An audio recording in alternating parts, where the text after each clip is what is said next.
সুপ্রভাত। পরীক্ষা প্রস্তুতি ইউটিউব চ্যানেলে তোমাদের সকলকে আরেকবার ওয়েলকাম। আর আপকামিং যে সমস্ত ওবিসি যে ব্যাপারটা, সেটা নিশ্চয়ই তোমরা অনেকে দেখেও নিয়েছো, বা রেজাল্টের ব্যাপার, সেই সমস্ত বিষয় নিয়ে আলোচনা করছি। তার আগে বলে দিই যে তোমাদের স্টুডেন্টের পক্ষ থেকে যেটা ডিসিশন নেওয়া হয়েছে যে আগামী 17ই আগস্ট ডব্লিউপি কেপি যে সমস্ত পেন্ডিং রেজাল্ট যেগুলো বাকি রয়েছে, পেন্ডিং রেজাল্ট এবং নিয়োগের দাবিতে পথসভা হতে চলেছে, মহামিছিল শিয়ালদা থেকে ধর্মতলা পর্যন্ত। তোমরা যারা এখানে যোগদান করতে চাইছো, জয়েন করতে চাইছো, তোমরা অবশ্য স্বেচ্ছায় জয়েন করতে পারো। তো দেখো যে ওবিসির যে ব্যাপারটা হয়েছে, যে সিনারিও কি বলেছে যে রিক্রুটমেন্ট স্টার্টেড বিফোর 22 মে 2024, অর্থাৎ 2024-22 মের আগে যে সমস্ত রিক্রুটমেন্ট গুলো শুরু হয়েছিল, ইউজিং কি 179 ক্লাসেস, অর্থাৎ 179টা শ্রেণী, যেখানে 10% প্লাস 7%, অর্থাৎ 17% রিজার্ভেশন যেটা ওবিসি ছিল, অ্যান্ড অ্যাপয়েন্টমেন্ট লেটার ইস্যুড। এটা বুঝতে হবে যে অ্যাপয়েন্টমেন্ট লেটার অর্থাৎ নিয়োগপত্র যেটা, সেটা যাদের ঘোষণা করে দেওয়া হয়েছে, ইস্যু করে দেওয়া হয়েছে, তাদের ক্ষেত্রে কি হচ্ছে, ওল্ড পলিসি অ্যাপ্লাই। তো জানো যে বেশিরভাগই কি হয়, যে পুলিশের এমনি যে কোনো পশ্চিমবঙ্গের সমস্ত চাকরি পরীক্ষায় 5 বছর 6 বছর ধরে লেগেই থাকে। অর্থাৎ মানে 22, 23, 24 সালে যেগুলোই ফাইনাল রেজাল্ট, মানে বেশিরভাগই ফাইনাল রেজাল্ট এখনো পর্যন্ত বের হয়নি। তো সেইগুলো সব ওল্ড পলিসি অ্যাপ্লাই, অর্থাৎ যেগুলো যেমন তোমার টিচিং লাইনের হচ্ছে বা হচ্ছে ওইসব আগে, অনেক আগে যেগুলো শুরু হয়ে গেছিল, ঠিক আছে, সেই সবগুলো ওল্ড পলিসিতে শুরু হচ্ছে। কিন্তু অ্যাপয়েন্টমেন্ট লেটার যদি ইস্যু যদি না করা হয়ে থাকে, তাহলে কিন্তু ওল্ড পলিসিতেই হবে।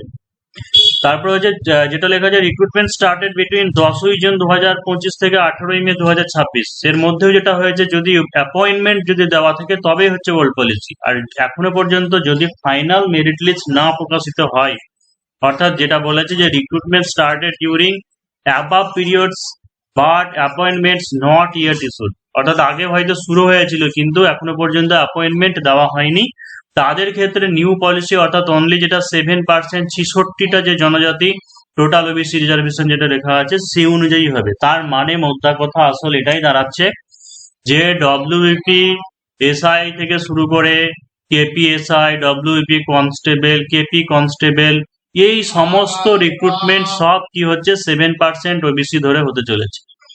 তাহলে এবং সেই সঙ্গে যে প্রাইমারি রিক্রুটমেন্ট, যেটা প্রাইমারি রিক্রুটমেন্ট, ঠিক আছে, প্রাইমারি রিক্রুটমেন্টে যা হতে চলেছে সব হচ্ছে 7% হয়ে হচ্ছে। তাহলে এই ক্ষেত্রে কি কি সমস্যার সম্মুখীন হতে পারে বা কি প্রসেস পরবর্তীকালে হতে পারে, সেটা আমি সম্পূর্ণ আমার নিজের মতামত দিচ্ছি।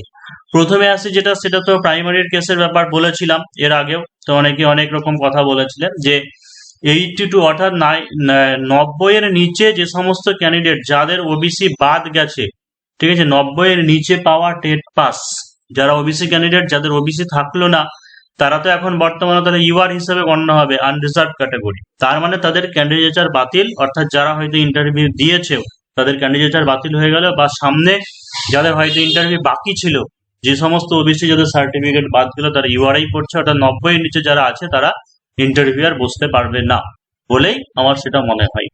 এবার আসি যে ডব্লিউপি এসআই এবং ডব্লিউপি, যেমন যে ডব্লিউপি কনস্টেবল, ঠিক আছে, ডব্লিউপি কনস্টেবল এটার তো সবকিছু রেডি হয়ে আছে, ফাইনাল মেরিট লিস্ট এখনো পাবলিশ হয়নি, তবুও মনে হয় 7%, মনে হয় কিনা 7% ধরেই হবে, কারণ বলেই তো দিয়েছে যে অ্যাপয়েন্টমেন্টস নট ইয়েট ইস্যুড, এখনো পর্যন্ত অ্যাপয়েন্টমেন্ট যদি ইস্যু না করা হয়ে থাকে তাহলে হচ্ছে 7% ধরেই হচ্ছে।